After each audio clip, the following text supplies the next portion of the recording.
¿Qué pasa, bowlers? Bienvenidos a Massive Ball, tu podcast de opinión de la mejor liga de baloncesto del mundo. Y bienvenidos a otro episodio de Los Puretas. Hoy vamos a hablar, de un jugador controvertido, como fue el último, de un jugador que muchos le tienen mucha tirria, que muchos opinan que está muy sobrevalorado o que realmente se arruga en los momentos importantes. Y al mismo tiempo un tipo que quizás sea el arma más poderosa sobre la cancha cuando está sano. O sea, un tipo que es capaz de meter más puntos que minutos, algo que no puede decir ningún otro jugador de la NBA. Y un tipo que cuando la salud se lo permite y cuando los tiros libres están de su parte, pues prácticamente puede meter 30 cada noche y que tiene sus defectos muy claros, pero no se puede negar que, a pesar de que muchos ya le han, ya le han perdido la esperanza, este año es uno de los candidatos a ganar el anillo y que quizá esto depende de cada quien. Hay gente que le gustará más el equipo de 2019, pero podemos decir que estamos ante el mejor equipo que jamás ha tenido Joel Embiid en su carrera. Y esto pues hay que ver cómo evoluciona. Y para hablar del camerunés está con nosotros el bueno de Jacobo León. ¿Qué pasa, Jacobo? Buenas, saludos Mario, saludos a todos, ¿qué tal? Sí, hoy toca hablar, ¿no? De, como fue el caso de Trae Young, uno de los jugadores más controvertidos y que opiniones más dispares generan en el seno de la NBA, tanto por lo hecho en cancha como por méritos propios, ¿no? Ya profundizaremos en ello, declaraciones y demás, pero es cierto que es uno de los mejores jugadores de la NBA y que, bueno, él mismo lo dijo, él dijo que si estuviera sano, que sería el mejor jugador de la NBA, como el capítulo que le dedicamos a Trae Young hace un par de semanas, ¿no? Que dijo similar, que si él midiera un poquito más, pues también sería uno de los mejores jugadores de la A NBA. Joel Embiid Pero está difícil que mida más. Ya está ya él difícil más, que sea más alto. Trae Young más alto y Embiid más sano. Y yo creo que al final todo se reduce a eso, el talento está ahí, yo creo que ha demostrado de lo que es capaz en pista, le falta, ¿no? Pues ese plus en playoff, que él mismo lo dijo en el Media Day, que ya pasa de premios del All NBA, All Star y MVP, que él quiere luchar por el anillo, y es normal, porque yo creo que, bueno, ahora hablaremos más en ello, tiene una carrera muy peculiar, empezó a jugar baloncesto bastante tarde, pero ahora lo que se le pide a Embiid es eso, sí, ya sabemos que eres muy bueno, que puedes anotar a un nivel, a un ritmo, a un volumen espectacular, pero oye, se te recordará en la historia también por anillos, que hay un dato muy particular, hay 8 MVP en la historia que no han ganado un anillo y Embiid es el único que ni siquiera ha jugado unas finales de conferencia. Es Sí. decir, y muy bien, 30 y pico puntos por partido, seguramente si no estuviera Jokic tendría algún MVP más, pero ya se le acabó el crédito individual y veremos, ¿no? Y veremos si con este nuevo episodio de The Process los Sixers por lo menos rompen esa barrera, pero Embiid yo creo que tiene mucho que demostrar este año. Ahora hablaremos de la biografía, pero sí que es verdad que podemos decir que es un caso singular lo que tú dices, ¿no? Es el único MVP que nunca ha pisado unas finales de conferencia, Mm. que esa por H o por B nunca se ha llegado a los playoffs con los Sixers a ninguna fase, digamos, significativa. Y aparte, como ya digo, ahora lo hablaremos en detalle, pero bueno, el registro, el historial de partidos de eliminación, de séptimos partidos, de partidos donde se lo juegan todo, nunca ha sido excesivamente positivo para Embiid, ¿no? Pero bueno, hay que decir que cuando las noches de NBA se hacen largas y los días pesados, siempre tendrás Massive Ball para pasar un buen rato. Comenzamos.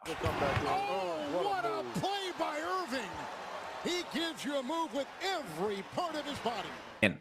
Y como tú mismo dices, si hablamos de Embiid hay que hablar de un jugador con un pasado pues peculiar, en el sentido de que obviamente pues no nace en Estados Unidos, a pesar de que juegue con la selección de Estados Unidos. Nace en Yaoundé, en Camerún, hijo de un militar. Y realmente, bueno, pues Joel Embiid, como la mayoría de cameruneses y como la mayoría de chavales africanos, realmente lo que empieza a jugar es a fútbol, ¿no? Al fin y al cabo, pues los referentes, ha habido grandes jugadores africanos en el baloncesto, pero los referentes son sobre todo futbolísticos. No sería hasta los 15 años, ¿no? Si no me equivoco, que empieza a jugar a baloncesto, realmente comienza de una manera muy curiosa porque se planta en una cancha, recibe el balón a mitad de cancha y se gira a su entrenador y le dice, ¿qué tengo que hacer? ¿No? O sea, él realmente no tenía ningún concepto acerca de cómo se jugaba. Y prácticamente de los 15 a los 18 años, también es verdad que con ayuda de Luke en Bahamute y de su proyecto, digamos, de básquetbol en África, llega a la Universidad de Kansas. Llega a una de las universidades más prestigiosas de Estados Unidos. Y es que prácticamente en 3 años Embiid ha dominado la mayoría de fundamentos del baloncesto. Es un jugador con un juego de pies que recuerda mucho a Olajuwon.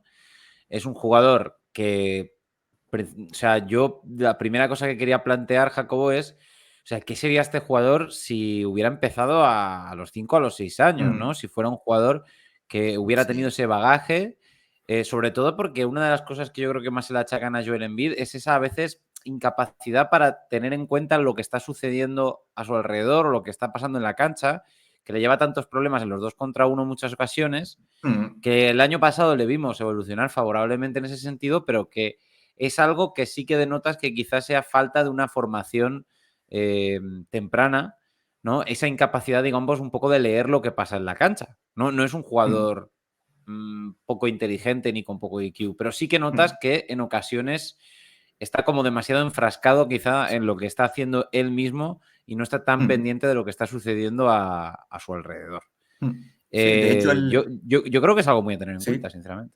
sí, de hecho él, el entrenador, ¿no? El que comentas, el que tuvo, bueno, el primer entrenador que tuvo, creo que es Guy Mudio, comentó esa anécdota, ¿no? De que él, a ver, realmente en el momento en el que se enganchó en vida al baloncesto fue como aquellas finales, ¿no? Creo que fue las de 2009 Lakers contra los Magic, ¿no? Y lo que comentaba el entrenador es que cada vez que le llegaba el balón a Embiid, él se la jugaba al grito de Kobe, Kobe, Kobe. Y claro, el primer día que se enfrentó en un partido con una defensa presionante, él no sabía qué hacer y le preguntó al entrenador, oye, ¿qué hago? Y el entrenador le dijo, mira, que pásala, ¿no? Es decir, que hay más opciones Mm. más allá que tirar. Y yo creo claro, ahí se nota mucho que haya empezado a jugar a baloncesto tan tarde. De hecho, creo que el propio Olajuwon también comenzó bastante tarde y fue este entrenador Sí. el que le dio una cinta de Olajuwon, que él fue la que él Sí, ¿no? vio, el movimiento de pies y demás. Y te diría que Olajuwon realmente, o sea, claro, lo tenemos como el jugador que, la leyenda, ¿no? Ujú. Pero del 84 al 94 es Sí. un jugador que pasa de ser muy individual a ser un jugador que cada vez es capaz de ver más a los Ujú. jugadores que tiene la cancha, sobre todo jugadores Sí. exteriores, que es lo que conformaría, Ujú. digamos, aquellos Rockets, ¿no? Olajuwon dentro y luego un Ujú. montón de grandes tiradores alrededor suyo. Que es quizá De también una de las cosas que le han faltado a Embiid, ¿no? O sea, un reparto, sí. digamos, apropiado para sus características. De hecho, tienen similitudes. El propio Olajuwon comenta en una entrevista que él ya dominaba la pintura, y es verdad, solo hay que ver los 2 anillos, era una locura cómo destrozó a todos los pibos de la NBA, y que por eso él se propuso a sí mismo pues, jugar de cara, el tiro a media distancia, añadir otros recursos a su juego. También diría Olajuwon que Embiid no necesita imitarlo a él para dominar la NBA porque el baloncesto es diferente. De ahí que el propio Embiid, después pues, de dominar los juegos de pies en el poste, que eso en Kansas lo hizo muy bien, el juego de pies en el poste. También es verdad que no tenía otros recursos, pero su movimiento de pies ya era espectacular. Pues él dijo, Embiid comentó que se empezó a aburrir, ¿no? En el sentido de jugar la pintura y que en vez de ver ya tantos vídeos de Olajuwon o de otros pibos como Shaq, pues veía cositas de Chris Paul, veía vídeos de Curry, veía vídeos también de Durán, veía vídeos de Dirk Nowitzki, que quizás ese tirito de media distancia, ¿no? Con fade away, pues se lo haya podido coger a él.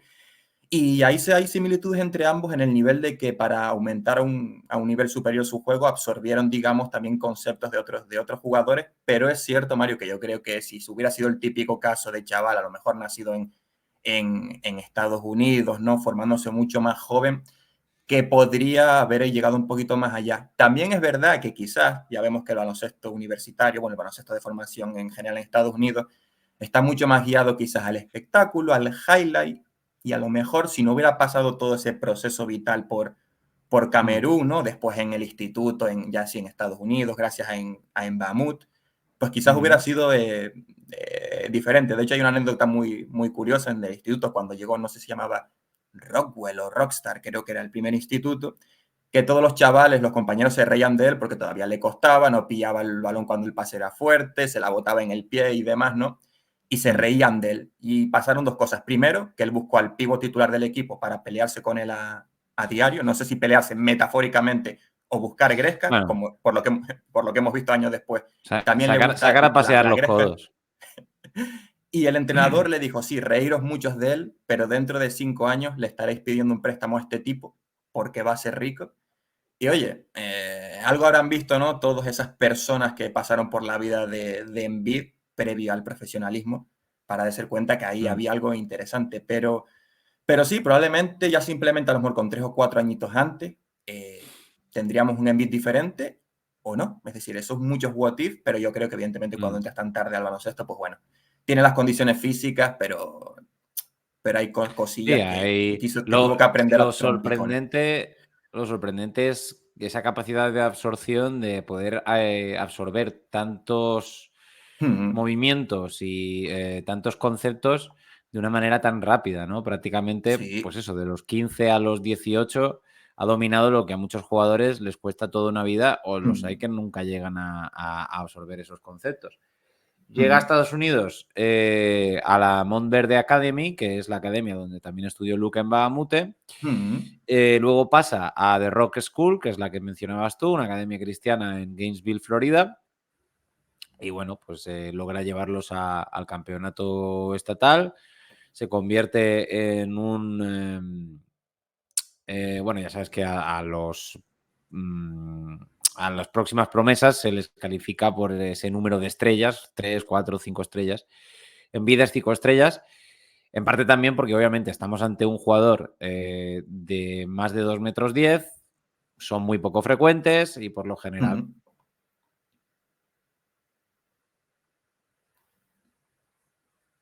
y te sepas mover con una cierta agilidad y o coordinación no propia de tu tamaño, pues ya estás muy alto en lo que se considera en el ranking. Embiid llega a Kansas, unos Jayhawks donde coincide con Andrew Wiggins, quien es realmente el que, digamos, lleva la fama en ese programa, en ese momento, ¿no? Y sobre el que está puesto el foco. Embiid, de alguna manera, se va colando en la conversación con el paso de los partidos, a pesar de que realmente ya las lesiones le fastidian su carrera universitaria. No puede desarrollar toda su carrera universitaria, no puede desarrollar todo ese año. Aún así, solamente ver la capacidad defensiva que tiene, la capacidad de cubrir la pintura, de taponar, la capacidad, la suavidad que tiene la muñeca a la hora de depositar el balón en la canasta, la capacidad que tiene de moverse los pies en la pintura, es suficiente para que le quede claro a todos los equipos NBA que aunque estamos ante un jugador que obviamente es un riesgo bastante grande, es un riesgo que vale la pena asumir porque es que estamos ante un tipo que de estar sano pues recuerda mucho a Hakeem Olajuwon y eso no es ninguna broma.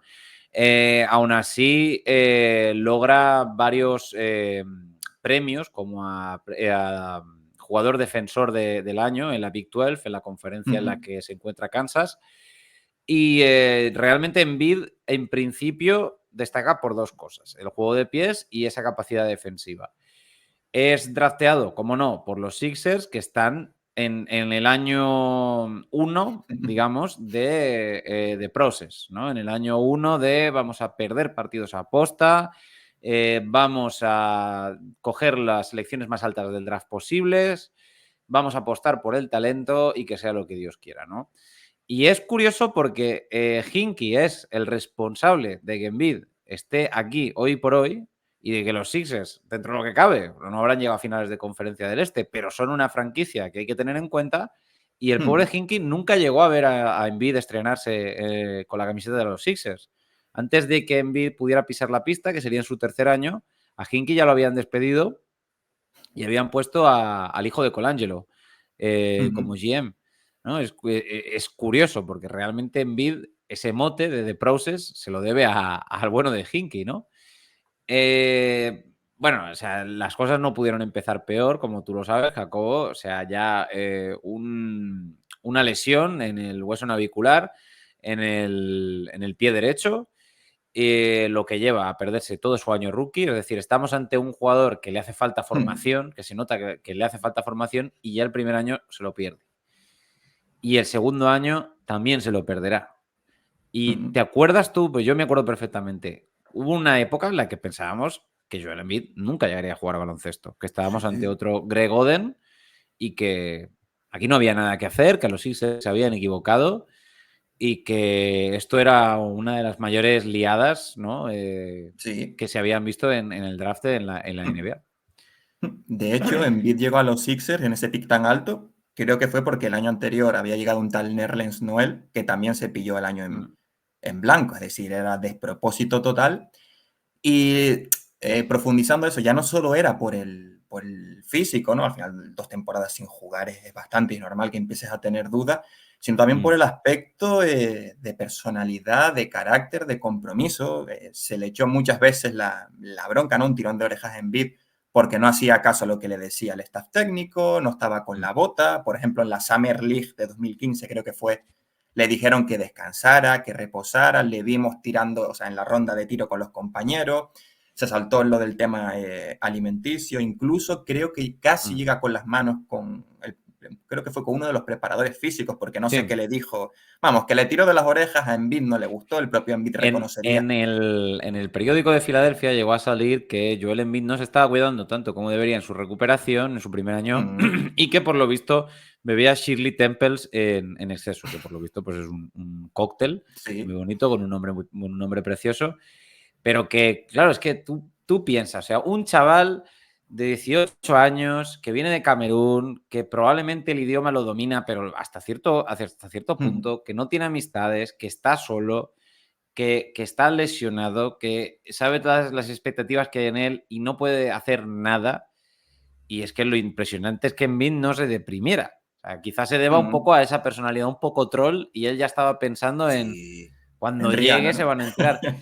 Pero es que además, añadido a la tragedia, digamos, de la lesión, tenemos a su hermano de 13 años que fallece en su primer o segundo año, si no me equivoco.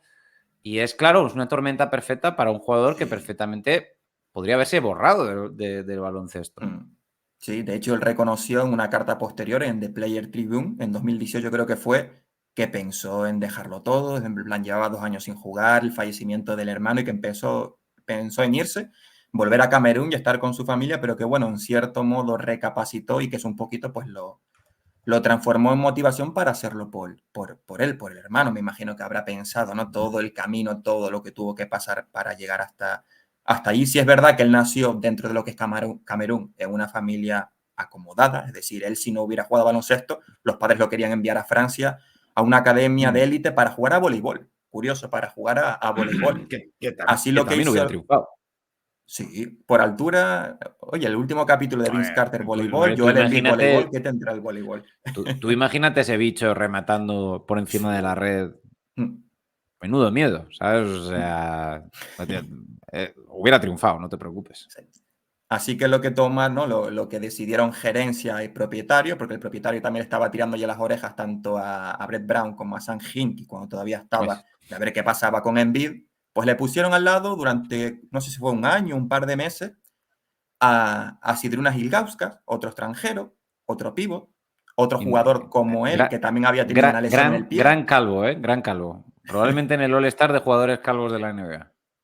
Pues eso, parece ser que el ponerla en segunda línea, porque Joel Embiid iba a los partidos, se sentaba con los compañeros, le dijeron, no, tú mira, tú vente atrás, a la zona VIP, le pusieron el Gaucas al lado y parece que poquito a poco lo metieron en vereda, Embiid cuidó más su alimentación, se lo tomó más en serio, empezó a usar la bota y por fin, después de 2 largos años, pues pudo jugar y ya empezó a dejar cositas, ¿no? Ujú. Bueno, cositas, es que estamos hablando de que en el año 2016-2017, cuando por fin puede estrenarse, en su primera acción en el estreno de los Sixers contra Oklahoma City Thunder, en 25 Mm, minutos, mete 20 puntos, coge 7 rebotes y mete 2 tapones. O sea, un tipo que apenas había tenido contacto con la NBA y ya estaba haciendo estos números. O sea, ya veíamos lo que se avecinaba, ¿no? Ya veíamos que esto no era cualquier cosa y que si este hombre se mantenía mm, sano, iba a ser alguien muy importante. Creo que fueron 33 partidos, ¿no? Más o menos, Sí, los que logra poquito. jugar en este año rookie, entre comillas, ¿no? Porque realmente, obviamente, no es drafteado mucho antes, pero es el primer año en el que puede jugar. No gana el novato del año, pero estuvo cerca, porque realmente, aun con esos Poco, pocos poco. partidos, todo el mundo decía, bueno, es que muy probablemente es el mejor de los novatos de este año. Lo que pasa que, claro, no puedes optar el premio jugando tan poquitos partidos. Y sería en 2017-2018, también con la llegada de un tal Ben Simmons, cuando ya el proceso, se destaparía y ya por fin los Sixers empezarían a ganar partidos, porque recordemos que prácticamente desde la salida de Drew Holiday Mm, hasta este año estamos hablando de un equipo, bueno, pues como el de los Sixers, como el de mm, Oklahoma City Thunder hasta hace nada. Es un equipo perdedor que perdía aposta, que no podías esperar nada de ellos y con jugadores en desarrollo que la mayoría de ellos pues no parecían salir a ningún lado. O sea, Nerlens Noel era un buen jugador, pero no era lo que se esperaba. Yahil Okafor era un buen jugador, pero no era lo que se esperaba. Y uno tras otro, pues mm, muchas sí. decepciones, que es lo que Mm, suele pasar. mm, Y nada, pues cuando llegaría esta temporada, 2017-2018, su segunda temporada, ya sería All-Star. Ya sería mm, All-Star. Y aquí hablaríamos de que logra jugar 63 partidos, que para ser Embiid está muy bien. Todo lo que sea por encima de 60 para Embiid está bastante bien. 11 rebotes, 3,2 asistencias, 3,7 pérdidas. Esto sí, esto sería una constante en la carrera de Joel Embiid. 22,9 puntos. En la anotación todavía no había explotado, pero claro, para un jugador de segundo año es increíble mm, estos guarismos, estos números, y dejaría a los Sixers pues con un balance muy positivo. Y bueno, yo creo que aquí ya veríamos un primer paso en lo que sería la decepción en playoffs, ¿no? Porque, a ver, no podemos esperar gran cosa de los primeros playoffs, pero sí que es verdad que los Celtics contra los que se enfrentan son flojitos. mm. ¿Eh? Sí, Pero 4-1 y para casa, sí, aunque claro, o sea, aquí nadie le podía decir nada porque aquí realmente se trataba de más la alegría de claro. verlo jugar y de encima de verlo triunfar, digamos, Sí. más que Mm, cualquier otro éxito o derrota en lo colectivo. mm. Aparte, él ya se había asegurado el sustento, porque justamente nada más completar la primera temporada, creo que ese fue el año en el que firmó la primera extensión, ¿no? Es decir, como estuvo 2 años fuera y solo jugó uno, pues ya firmó 148 millones, casi entre comillas, nada más llegar a la NBA, nada más empezar a jugar, ¿no?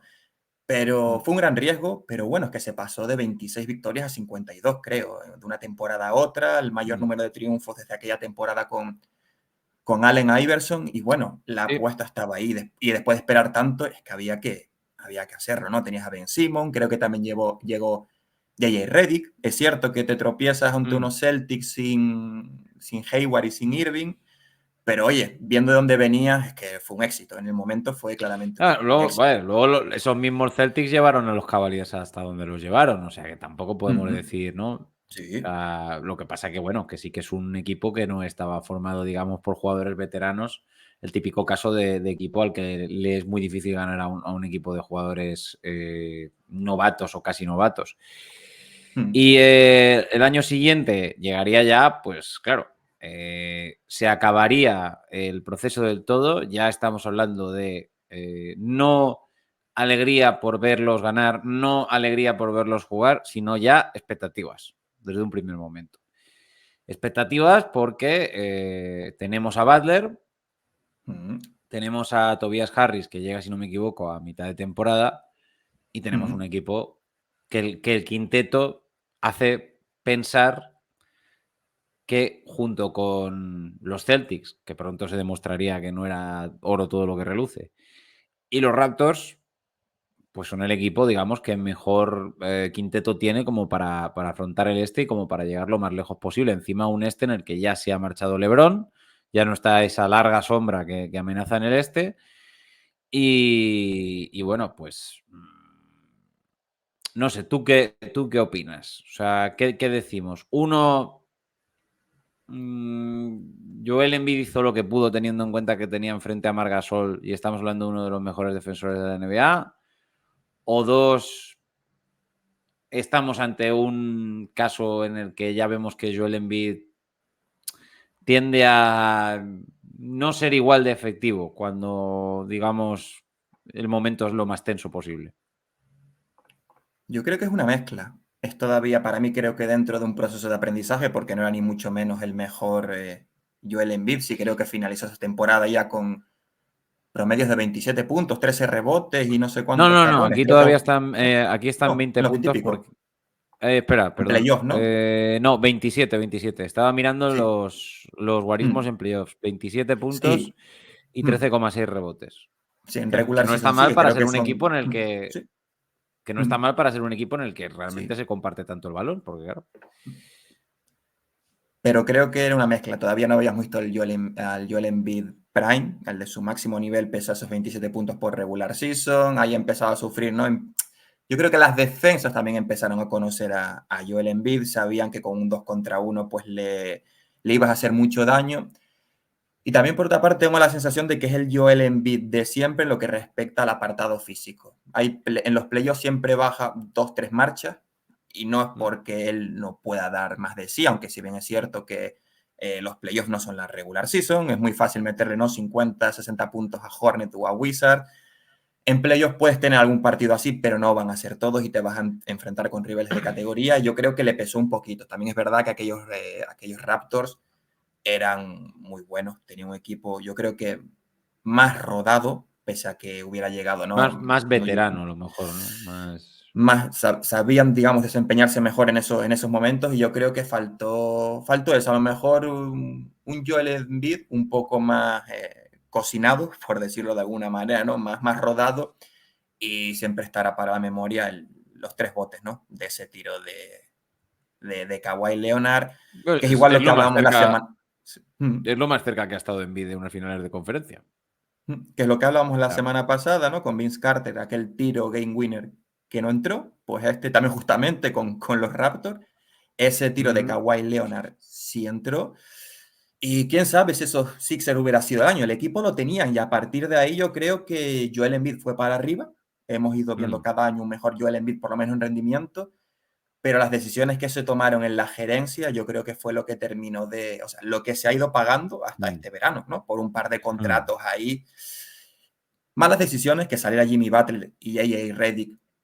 Ya, bueno, habrían deslices. Jimmy Butler decía que no sabía quién llevaba ahí las riendas, cosa que llegó a decir Joel Embiid A durante Jimmy aquel... Butler, hombre, es que el régimen de Brett Brown Sí. era cuestionable cuanto poco, ¿eh? No digo que lo que Y vino después fuera excesivamente mejor, pero por lo menos había alguien al sí. mando. Pero es que lo de Brett Brown era un poquito... De hecho, creo que fue Butler el que salió en el podcast de JJ Redick diciendo aquello de nos meten todos en una reunión, nos explican cómo va el tema y Jimmy Butler dice, joder, yo claro, ya tengo la fama que tengo, no quiero decir nada, pero es que hemos venido aquí y es que no hemos solucionado nada. O sea, no hemos llegado a ningún tipo de conclusión ni de manera de mejorar ni de solucionar los problemas que tenemos. Con lo cual, ¿para qué hemos venido? ¿Qué sentido tiene, no? Es que también, es decir, un jugador que ha venido del régimen de Thibodeau,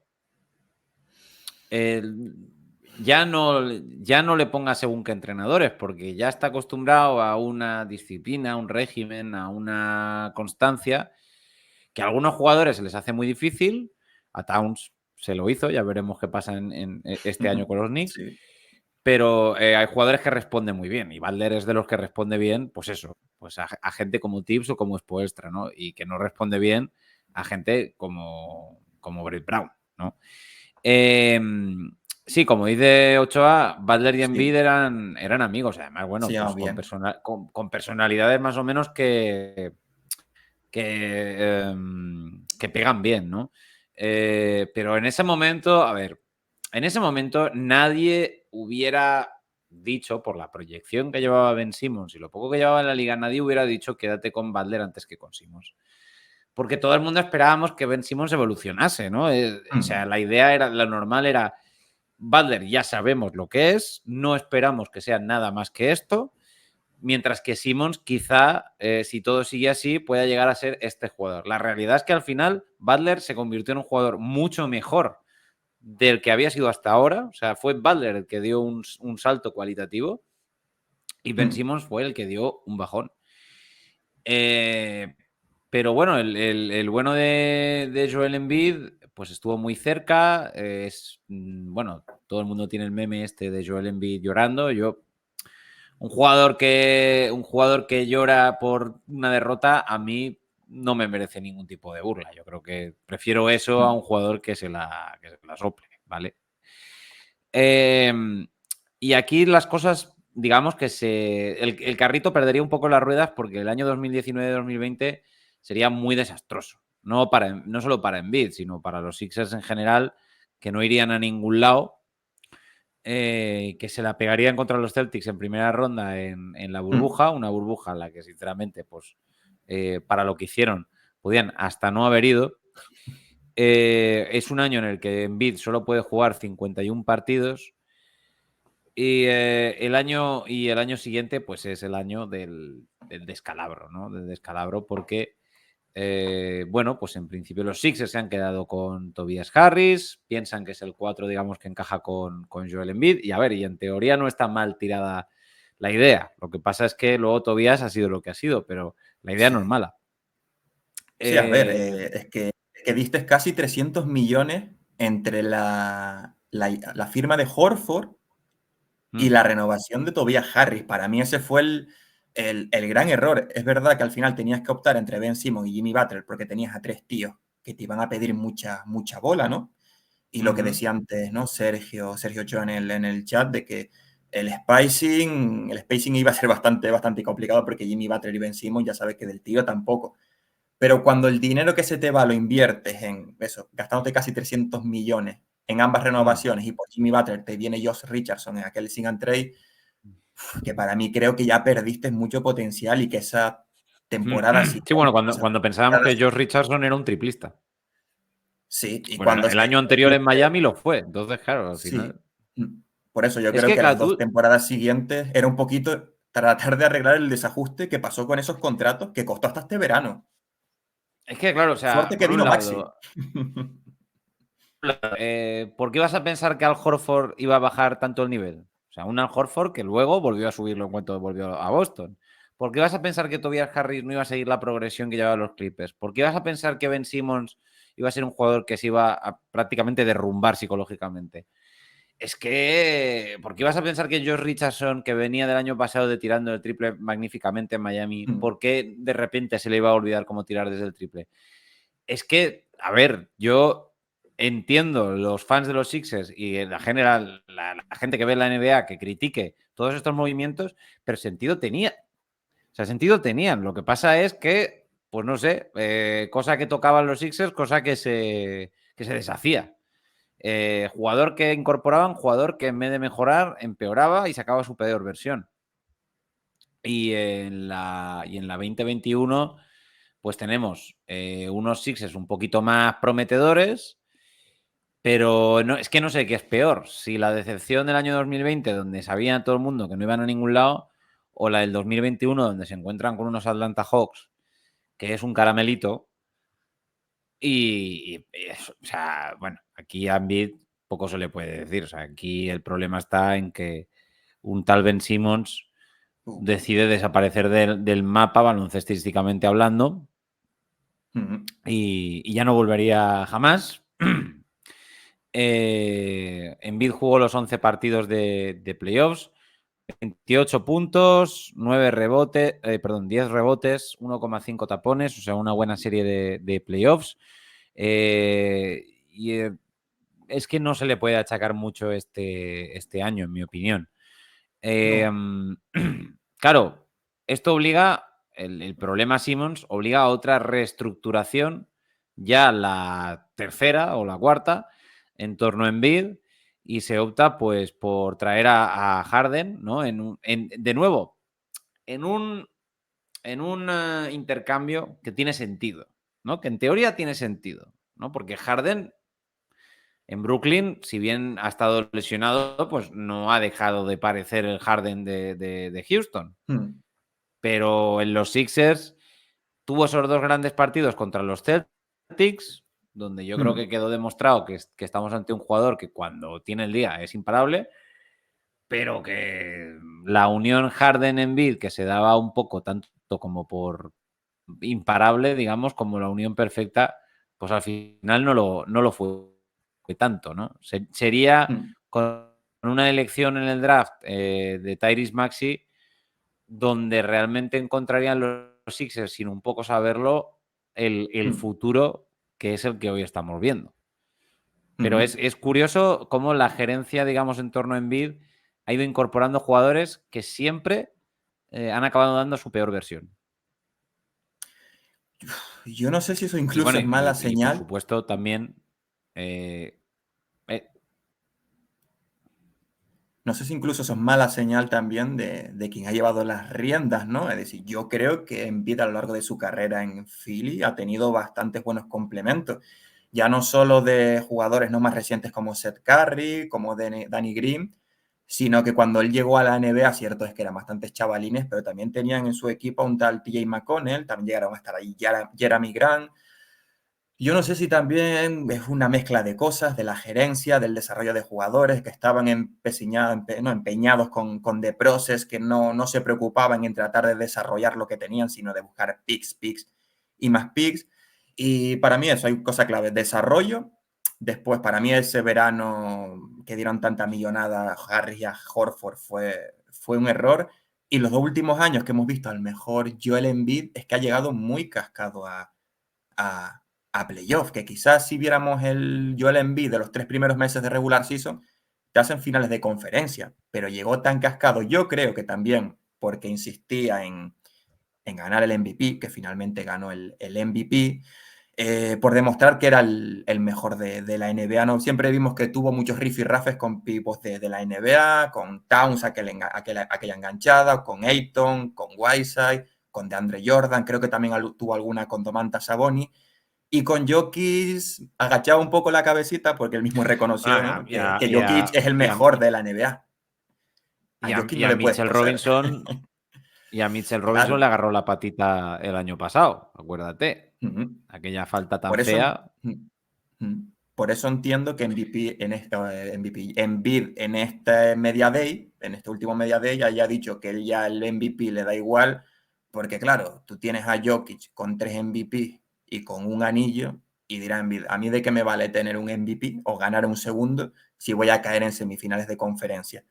Y va un poquito por ahí, porque a ver, es que MVP, o sea, el MVP de Embiid fue una auténtica barbaridad. Y si no tiene otros, porque hay un Jokic por ahí que está haciendo barbaridades todavía más grandes. Y ante eso es Embiid que va a ser, si tiene un Jokic, que es uno de los mejores jugadores de la historia de la liga, pues yo creo que él ha reflexionado o en su entorno le han hecho, digamos, recapacitar. Oye, mira, se ha ido Harden, hay 5 años, llevamos 5 o 6 años que no pasamos semifinales de conferencia, tenemos a Tyrese Maxey que ha demostrado que tiene un potencial tremendo, a Paul George ha llegado y veremos si funciona o no, pero es que Joel Embiid es que tiene que pasar directamente del MVP, por lo menos si quiere ser recordado positivamente, es decir, MVP lo han ganado muchos jugadores, pero cuando vas a pasar al rendimiento colectivo, ahí se mira mucho. Y es lo que creo que lo dijo Dikembe Mutombo, ¿no? Tristemente fallecido recientemente, que es que Joel Embiid no puede mejorar más. Dice, lo único que necesita Joel Embiid es estar sano. Y yo la verdad es que no sé qué más se le puede pedir a Joel Embiid individualmente, demostrar sobre la pista, cuando el tipo es un gran defensor, ofensivamente es de los mejores jugadores que hay, diría que ha habido, y es que no puedes pedirle más porque pedirle más significa romperlo. Y si tú quieres un tío como Embiid para ganar anillo, dale 30 minutos por partido, sabes que se va a perder otros 20 y que en playoff llegue a tope. Porque es que yo individualmente no sé qué más podría hacer Embiid para mejorar su juego, salvo que cuidarse. Sí, lo que tú dices, realmente lo único que le queda hacer a Embiid es llegar en condiciones a playoffs. En eso parece que se está centrando. Dice que ha perdido bastantes kilos, que todavía quiere perder más. Bueno, pues dice Geredu08, tal vez un poco más de carácter de líder. Sí, a ver, sí que encuentro que quizá en algunos momentos siempre ha sido otro jugador, digamos, el que ha ejercido, digamos, la voz dentro del vestuario. Pero bueno, o sea, quiero decir, hay jugadores, Nowitzki sin ir más lejos, que no han ejercido ese papel, pero han ejercido de líder, digamos, como ejemplo, ¿no? Al final, el resto de jugadores bien ven quién es el mejor jugador del equipo y un poco, pues, siguen esa línea. Eso no me preocupa tanto, lo que me preocupa es lo que dice Jaco, que lleguen condiciones a playoffs, ¿no? ¿Cuántas y cuántas veces hemos visto a Embiid al final de una serie prácticamente derrengado, llegando muy cansado, muy destrozado? No, bueno, la última serie contra los Knicks es un buen ejemplo, ¿no? Un Embiid medio lesionado, que aún así en un partido mete 50 puntos, lo que nos da una idea de realmente el jugador que es, pero un jugador que muchas veces llega muy, muy cansado, que no puede dar su mejor versión porque no da más de sí, porque el cuerpo no le aguanta. Es un jugador que, claro, ya no es un jovencito, ya está en una edad peligrosa para un pivot, porque es cuando las rodillas y demás empiezan a fallar más. Y está, yo lo diría que en un momento que es, por decirlo de alguna manera, como la parábola Nowitzki, ¿no? Es decir, ahora mismo estamos en un arco en el que en este punto pueden pasar dos cosas. Que Embiid siga la trayectoria como hasta ahora y entonces este arco vaya en descenso, o que a Embiid le vayan bien las cosas, consiga ganar un anillo y solo ese anillo ya le permita ir hacia arriba todo el rato. Porque a Nowitzki aquel anillo de 2011 le sirvió como una especie de redención que ya le sirvió para el resto de su carrera. Nowitzki antes de 2011 era un jugador duramente criticado por ser un jugador que era demasiado flojo cuando llegaba el momento de la verdad y que su equipo siempre acababa por decepcionar, y después de 2011 estamos hablando de un jugador, el mejor tirador alto de la historia, un jugador clutch, un jugador porque al final solo te hace falta un año así, ¿no? O sea, realmente, si Embiid tiene ese año, pues probablemente pensaremos de él de una manera muy distinta y cambiará el discurso en torno a él. Lo cierto es que estos playoffs tiene que pasar sí o sí por Nueva York o por Boston. Por uno de estos dos cocos tiene que pasar en los playoffs, muy probablemente en semifinales de conferencia, y ahí está la prueba de fuego, ¿no? Realmente... yo personalmente, y sobre todo después, digamos, del traspaso por Towns, quedamos todavía a ver cómo son los Knicks, cómo funcionan, pero si los Knicks funcionan bien, a mí me parece que Filadelfia está en el tercer puesto, ¿no? Está por debajo de esos Knicks y por debajo de esos Celtics, para mi gusto. Sí, Sí que y es le verdad será que, bueno, que importante los para Sixers... que... Sí, No, iba a decir simplemente que los Sixers se han sí. equipado muy bien y que por una vez pues tienen una cosa que yo creo que siempre les ha hecho falta: un alero competente, y dos, un suplente para Embiid con ciertas garantías, ¿no? Andre Drummond será lo que será, pues que es probablemente el mejor suplente que ha tenido Embiid en Sí. toda su carrera. Y también para quitarse la presión, porque sí es verdad que, por ejemplo, Nowitzki fue una frustración porque sintió que dándolo todo hasta 2011 no le fue suficiente para ganar el anillo. Embiid es que es curioso porque es en cierta medida lo contrario. Quiere darlo todo para llevar a su equipo al anillo, pero por las lesiones y por el físico, yo creo que él mismo siente que no puede, o que cuando tiene que dar ese plus no puede darlo, y me imagino que eso también para él a nivel personal es muy frustrante. También como es por personalidad, ¿no? Él dijo, él siempre se mostró inseguro durante su juventud, ¿no? Es decir, él cuando llegó al primer partido en Camerún, eso, que no sabía botar la pelota, que se reían de él. Cuando llegó al instituto en Estados Unidos se reían también de él. Creo que tras su primer entrenamiento en Kansas se acercó al entrenador y le dijo que ese no era su sitio, que él le veía que técnicamente le faltaba y demás. Y creo que siempre intentado ratificarse, ¿no? Pues eso, buscando la gresca, haciendo de troll por Twitter y demás. Un poquito, yo creo que es una especie de máscara, ¿no? De entre humor y burla Que o como quieres en ese sentido decirlo. en ese sentido me Sí, recuerda mucho a Shaq. sí, En sí, yo creo. ese rollo Mm, troll, el tema de haber tenido unos inicios difíciles en el baloncesto, compensarlo, digamos, con una especie de bravado, ¿no? De mm, falso ego, digamos, como para empujarte a ti mismo, por así decirlo, sí, ¿no? sí. Es un buen paralelismo. De ahí también, retomando lo que lo de antes, algo que le pediría a lo mejor cambiar, aunque bueno, es parte de él, y si es un personaje, pues vale. Quizás esas declaraciones públicas que debería guardarse para sí o para decirlas internamente en el vestuario o demás, que pueden llegar, digamos, a desestabilizar un equipo. Pasó con lo de Ben Simmons, aunque no fue solo él. Yo creo que lo peor vino de Doc Rivers, ¿no? Cuando le preguntaron en la rueda de prensa, tras aquella bandeja que Ben Simmons estaba solo y no tiró, que si realmente creían que era un jugador, un base con el que poder ganar, y respondió Rivers en este momento, no sé qué decirte, ¿no? Embiid también tuvo un par de palabras que habría que guardar de puertas para adentro. Después todo el tema con Estados Unidos, ¿no? En los Juegos Olímpicos. Y no sé, yo creo que eso para llevarlo, o sea, para ser un verdadero líder de un equipo, quizás debería de guardárselo y sí fijarse más en jugadores como Nowitzki o como Tim Duncan, que yo creo, que yo recuerde, no tuvieron ninguna así declaración, digamos, controvertida, ¿no? Y a lo mejor Embiid durante 1 o 2 añitos, ahora que ya pasa la treintena, debería cuidar un poquito la lengua. Después, si es su forma de enfocar el baloncesto, un personaje como hablamos con lo de Trey Young, pues vale, pero entra en la treintena, recientemente firmó esa extensión, ¿no? 3 añitos más, 193 millones, creo que va a llegar a los 35. Una O sea, que va a extensión llegar a los. que a todo el mundo le da bastante miedo, ¿no? Porque claro, o sea, Hombre, con un 35 pivot años con va a ese estar. historial, con esa edad. En su último año, cobrando en 2029 69 millones con 35 años. Que bueno, hay jugadores que te digan bien, Claro, mira Curry, mira LeBron, pero Embiid, Embiid con pero es que 35 a ver cómo te es que llega. Los Sixers han sido, bueno, Chamberlain, Dr. J, Ujú. Barkley, Iverson, Embiid. Y es Estos han, curioso, sí. O sea, hablamos antes, ¿no? De MVP que no han ganado un anillo. Dos jugaron en Sixers. Iverson y Barkley creo que lo ganó en Phoenix, ¿no? No lo ganó en Sixers. no, Barkley lo ganó en el Lo año ganó en 93, Phoenix. justo el año en el En que salió de Phoenix. Filadelfia lo ganó, sí, sí, pero bueno, Iverson es MVP por parte de Filadelfia.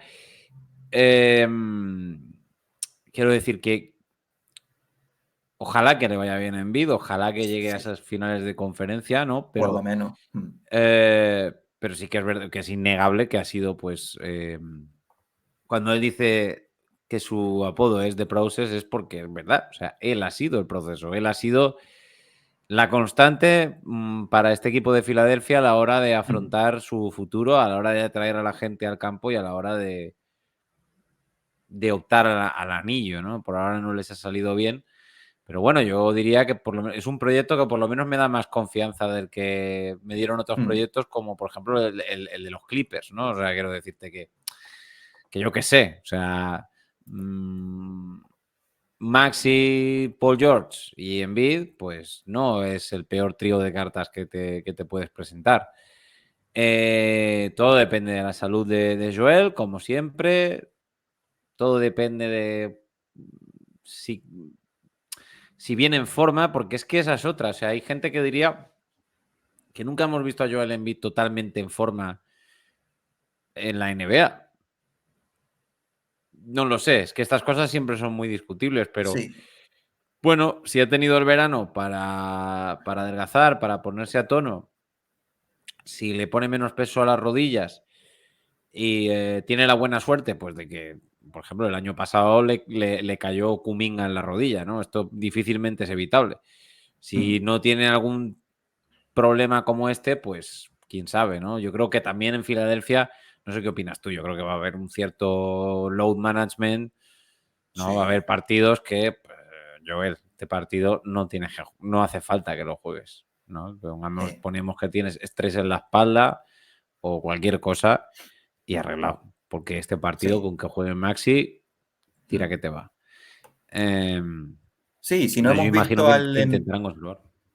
sí, si no hemos visto al mejor Embiid por las lesiones, yo creo que ya no lo vamos a ver, o como mucho este año, o lo vamos a ver en dosis pequeñas, eso de 20, 25, 30 minutos, más el riesgo de ruptura. Si es posible que estos Sixers, no sé si los mejores, pero probablemente en los que sus estrellas a priori deberían de encajar mejor, ¿no? Tienes me imagino, Maxi tomando las riendas en el puesto de base, Paul George de alero, que es lo que siempre le faltó a Embiid, y Embiid en la pintura. Después tienen buenos complementos, ¿no? Tienen a Kelly Oubre, tienen a Caleb Martin, Eric Gordon, si no me equivoco. Ray Jackson, bueno, a priori, A Yabusele, que puede ser un metiendo el culo en 4 la pintura. interesante para tener al lado de Embiid. El problema es eso, si será suficiente para ganarle a unos Celtics en plena eclosión que ha mantenido el equipo y a unos Knicks que yo creo que si los Knicks están completamente sanos, yo creo que le pueden ganar a Boston y ya creo que le podrían haber ganado a Boston esta pasada temporada si hubieran coincidido en finales de conferencia ambos sanos. Pero a priori parece una de las plantillas más equilibradas en lo que respecta a eso, a su trío de estrellas y que los complementos ya están formados también. No es, por ejemplo, lo que te comentaba antes, que cuando Embiid tuvo a TJ McConnell o Jerami Grant eran unos chavales que no habían demostrado nada. Y yo creo que los complementos a día de hoy son mejores que lo que fueron quizás los Seth Curry, los Danny Green y compañía en su momento. Obviamente eso después hay que plasmarlo en pista, pero el encaje sobre el papel parece bueno. Pero como llevo diciendo 3, 4 años, ¿no? Y creo que como pensamos mucho, al final todo se va a reducir a la salud de Embiid cuando lleguen los playoffs. En regular season no tendría que tener problemas. En el peorcísimo de los casos, ser sextos y playoffs directos. Y deberían de tener el factor cancha si no hay lesiones graves. Bueno, vamos a ver qué es lo que ocurre, ¿no? Ya hay ganas de que empiece la NBA, mañana empieza la pretemporada, que todos sabemos que es algo que da emoción porque es como los primeros brotes verdes, pero que al mismo tiempo ves 3 o 4 minutos y te das cuenta de que esto no es la NBA, ¿no? Pero bueno, mañana empieza la pretemporada, estamos a 20 días, si no recuerdo mal, me parece, a 20 o 21 días de que empiece la NBA de verdad. Esto ya se pone en marcha. El programa siguiente hablaremos de otro tema, ya sabréis cuál, cuando llegue el momento. Y nada, os agradecemos mucho que hayáis estado viendo, agradezco mucho el raid de Basket 365, que ha habido un momentillo ahí que hemos tenido 40 y pico personas viendo, que yo he pensado, digo, esto está bien, digo, seguro que tenemos 40 y pico personas viendo. Y nada, muchas gracias a los 24 que habéis aguantado aquí el tema de Joel Embiid, espero que os lo hayáis pasado bien. Por nuestra parte, pues nos despedimos hasta el programa siguiente. Los puretas os decimos hasta luego. Chao, chao.